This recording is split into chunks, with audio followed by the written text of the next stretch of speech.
দুর্গম পাহাড়ে ১৮০ মিটারের দৃষ্টিনন্দন সেতু। বান্দরবানে থানচির বলিপাড়া ইউনিয়নে সাঙ্গু নদীর ওপর নির্মিত এই সেতু পাল্টে দিয়েছে হাজার মানুষের জীবনযাত্রার মান।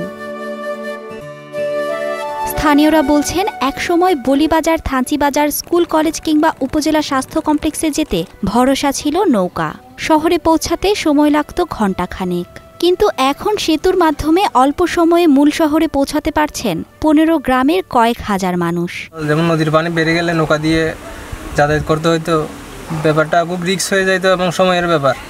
এখন ব্রিজ হওয়াতে সবার সুবিধা হয়েছে।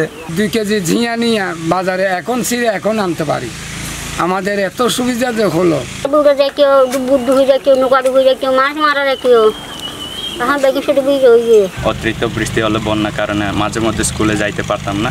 এই ব্রিজ হওয়াতে আমাদের যাতায়াত এবং পরিবহনের সুবিধা হয়েছে। প্রশাসন বলছে, সেতুটি নির্মাণের মাধ্যমে শুধু যাতায়াতই সহজ হয়নি, কৃষিক্ষেত্রেও এসেছে বৈপ্লবিক পরিবর্তন। এই যোগাযোগের ফলে এখানে বলিপাড়া এবং থানচি একটা অর্থনৈতিক উন্নয়ন ঘটবে। চট্টগ্রাম উন্নয়ন বোর্ডের অর্থায়নে ২০১৯ সালে শুরু হওয়া এই সংযোগ সেতুটির নির্মাণ কাজ শেষ হয় ২০২৪ সালের ২৫ ডিসেম্বর। খরচ হয়েছে ২১ কোটি টাকা। Mithila Anjum, star news.